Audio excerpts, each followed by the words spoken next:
Hello everyone, welcome to Bad Fashions YouTube channel. Today we're going to be learning how to make a mermaid skirt and still maintaining a full mermaid skirt and still maintaining the lace edge. That's the lace mouth, okay? So I have my lace fabric. Here I have about two and a half, okay? And then I have my satin fabric which will be for the lining. So I'll be drafting directly on my satin. First, to fold my fabric, what you put into consideration is how wide you want your mermaid to be. I'll be drafting the front first, and I want the down part to be as wide as 22 inches. So I'm going to fold 22 inches right away. Folded my fabric already. So now the first thing I'm going to be doing, I'll draw the waistline, which will serve as my starting line. So now it's a gown I'm making. I'll be attaching this mermaid skirt to an upper bodice, that's to a bustier. So now what I need to do is to place my tape from the half length. So if you're making a skirt, all you need to do is to place your tape from 1 inch to the hip line and all that. So now in my case, because I'm going to be attaching a bustier to it, so I'm going to be placing my tape from the half length. And the half length of my client is 16 inches. So from this 16 inches, I'll place it on 15.5. This is to say half inches for joining the upper part to the down part. So that's why I'm placing my tape on 15.5. So here I have my 15.5, and then the hip line is at 26 inches. So the knee, shoulder to knee of my client is at 40 inches. But I'll be marking on 38 inches. That's 2 inches above the knee so that the mermaid can start above the knee. This will actually help in movement. If you place your mermaid exactly on the knee, it will interrupt movement or will make it too tight around it. So I'm going to place my measurement, that's shoulder to knee, on 38 inches. So here's our 38 inches, and then the full length is 62 inches. So here is my 62 inches. So I'm just going to straighten out my lines. So I just need a hemming allowance of 1 inch. So remember that I'm trying to maintain my lace edge. So just straightening out my line. So I'll just come here and increase my measurement by just 1 inch, which is going to be my hemming allowance.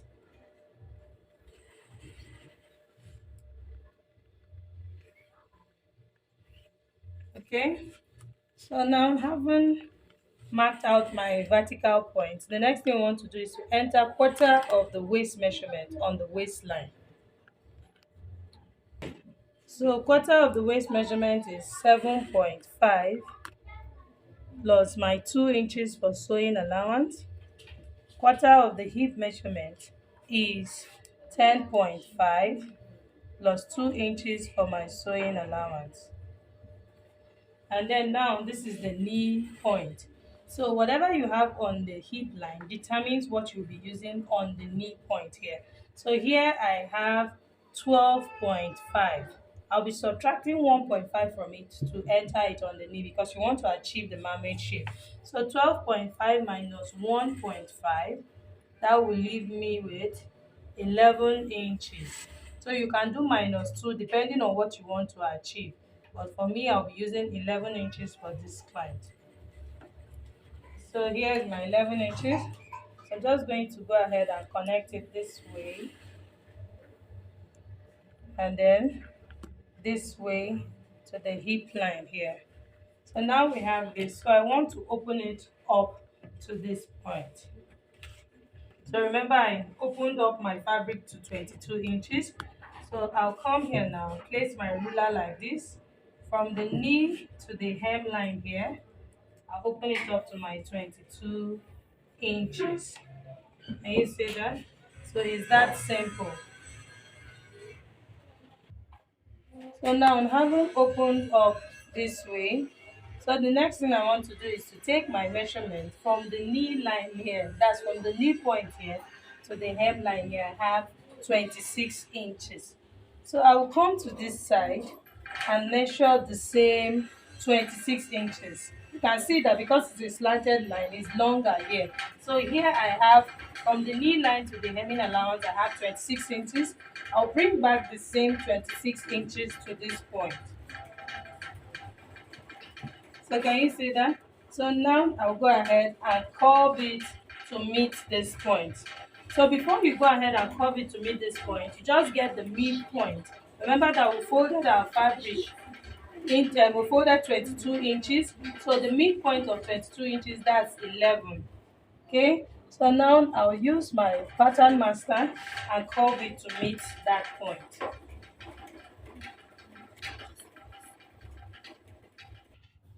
You don't take out this difference that you have here. That's by measuring the center and placing the same thing here. You will notice that this side will be sticking out and it will not give you that nice balance around there. Okay, so I haven't done that now. I'll come back to the waistline. I want to take out my waist sloper. So we know that our front part is actually shorter than the back that carries the bum bum. Okay, so at this point here now, at the waistline here, I'll come down by 1 inch. Okay, so now I'll mark it to my actual measurement here. Can you see what I'm going to do? I'm just going to place my curve this way and then slant it towards this side. This is because the hip is bigger, that's the bum bum is longer at the back. So if you don't take out this difference, you will notice that there will be this gathering around the hip line in front here. So you don't want to have that problem. So now we are done with our front piece. I'm going to cut it out without cutting out the sloper yet. I'm going to just cut straight and then I'll show us the next thing to do. So I've cut out my front piece as you can see, and then I've also placed my fabric to cut the back piece. So you will notice that at the center back here, this is my center front and this is the center back. You'll notice that the center back is longer here, is wider by 5.5 inches. I want to create this small fullness I want to have at the back. Okay, you can also use it to create the tail, that's the tail effect that will sweep the ground. In my own case, I will not be creating that tail effect that will sweep the ground because my lace will not be enough to do that, but I'll show us how to do that just in case you want to do it. So here I have 5.5 inches away from the center front here. Okay, so now the first thing I'm going to do is to mark my zip allowance. So my zip allowance, I'm going to be marking 1.5 inches here on the hip line. So here on the waistline, I'm still going to mark down 1.5, but I will alter this because we'll need to eliminate bulge at the back there. You don't want the skirt to gape at the back. So here on the knee line here, I'm just going to be marking just half of an inch. You want to give it that nice butt effect. So basically this half inch I have is just for my sewing allowance. So once I sew, that means it is completely gone. So I'm going to come here now and connect it this way. You see that? So this is me connecting from the knee line to the hip line. So now at this point, remember that I marked 1.5 inches. So I'll come and reduce that 1.5 inches to 1 inch. So here is my 1 inch now. And then I'll also smoothly connect it to the waistline. That's from the waist to the hip line. Can you see that? So you will notice that this side protrudes more. This is where the butt is. And then this part is the upper, that's the waistline. Of course, we know that after the butt, the waist goes inward. So you don't want to have too much space here so that your skirt doesn't gape at the back.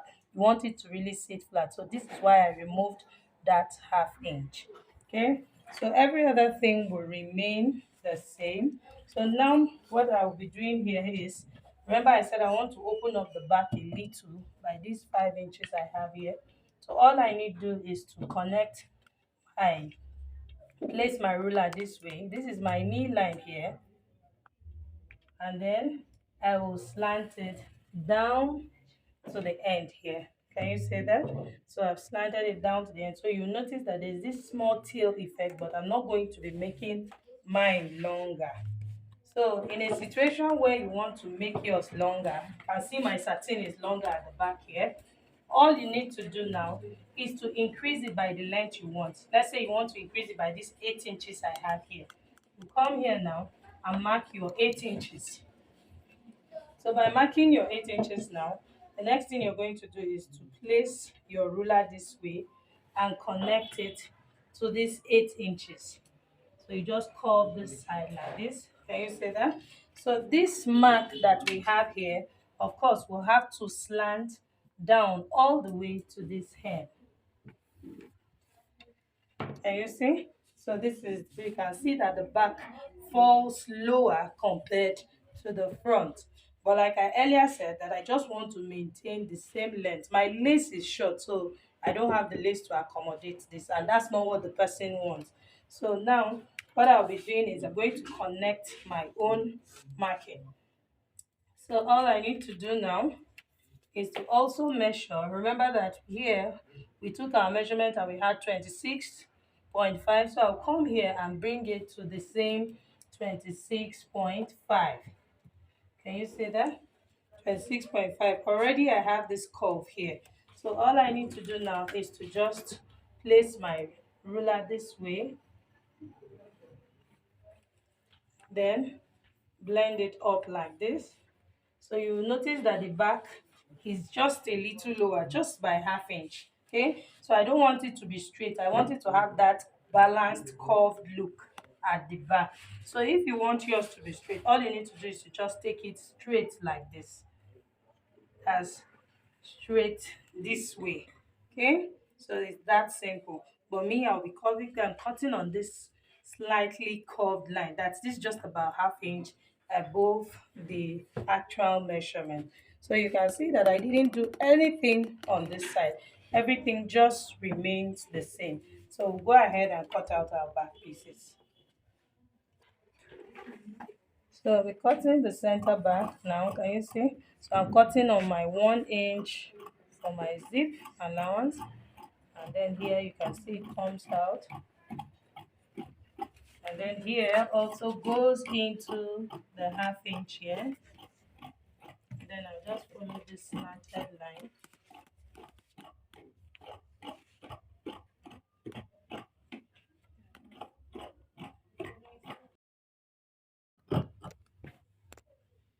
So you can see that we have our back piece. So now we'll come here and cut out the starting point. So now for our front, we can now go ahead and cut out the waist sloper. This is to eliminate bulge. If you don't do this, you will not like the front of your skirt. So can you see? So you can see that this side is the hip and this is the butt. So they look alike, especially for the fact that the center back is not straight. You can see. So you just need to notch this place to indicate that this is your center back where your zip allowance is, so that you don't make any mistake. So you can see that in this skirt I didn't add that because I don't want to have that. If you want to add your dart, all you need to do is to add 1 inch to your waist measurement. That will be for your dart. I want my skirt to be dartless. So now I'm going to place it on my lace and then we'll cut it out. So now I've placed my lace, the front piece, on top of the lace to cut it out. But you will notice that this side, remember that this side we curved it a little. You will notice that what I have left here on this side is different, is longer than what I have here. Can you see my lace is quite short? So here you can see what I have here is 1 inch. And you can see that on this side, I have about just half inch. So you don't want you don't want your lace to be longer at this side, because I can assure you that by the time you are sewing, if you leave it this way, it will become even longer when by the time we must have folded our hemming allowance. Of course, we're going to fold this, we're going to stitch it down. So we're going to have more excess here. So now I'm going to show us how we'll take care of this side and still maintain our lace edge. So first, I'm just going to cut out this side like this. So you can see, so our difference is half inch. So all I need to do now is to get my chalk and create like a dot here. This is where the main issue is coming from, at this side. Okay, so all I need to do now is to come down by that difference that we have, which is half inch. Can you see that? Can you see what I'm doing? So this looks like a dot. Of course, by the time you sew this together, it will be like a dot. So now I'll go ahead and cut out this part. Can you see? And then I'll go ahead and take it out like this.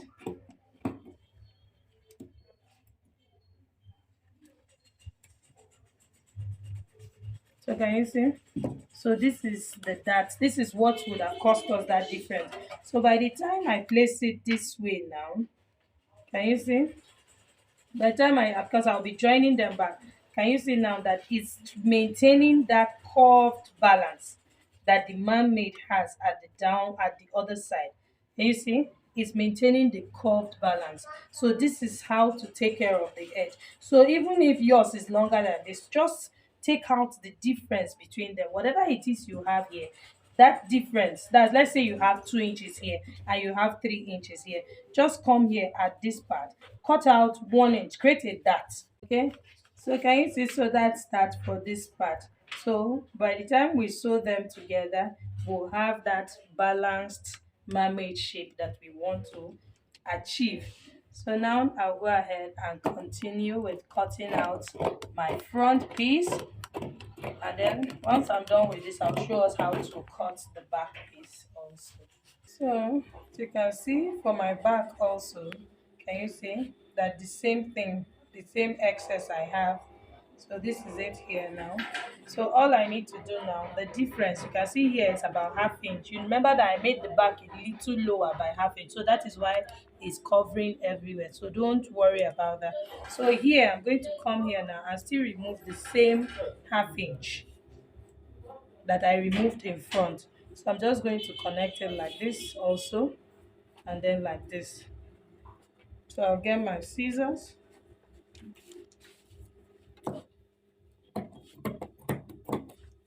come here, and then take out the difference like this. So here,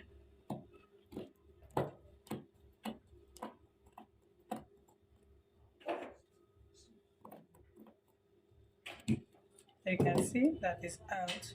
So I will now have the balanced shape by the time I sew them together. Can you see? So that's that. So I'm just going to go ahead and trace out the remaining shape. So if you don't want to cut it out like I'm doing, all you need to do now is to sew like a dart around this side. But this will relax better than sewing a dart. So that is why I advise that you remove it. So you're going to be sewing. Remember I said when you sew on just quarter inch on both sides, that will be half inch. So it will just have that very nice relaxed look, and it will not even be, it will not be obvious. Nobody will see it except except they start looking for it. But nobody will see it. So I'm just going to cut out my shape and then show us the outcome. See that I have my back piece now. I have two of them. So I'll also make sure to notch the center back. Okay, so just a tip, it's always advisable to cut your big parts, that's the big patterns from your fabric, so that the small parts, because this outfit I'm going to be making a Victorian corset. The upper part is going to be a Victorian corset. So this is what I have left of my 2.5 yard. So you can see that my Victorian corset pieces will actually come out from here because I'll be drafting on a pattern paper. I hope you have learned a thing or two from this video. And if you also want to see the video of the Victorian corset, indicate in the comment section. Thank you for watching. See you in my next one. Bye.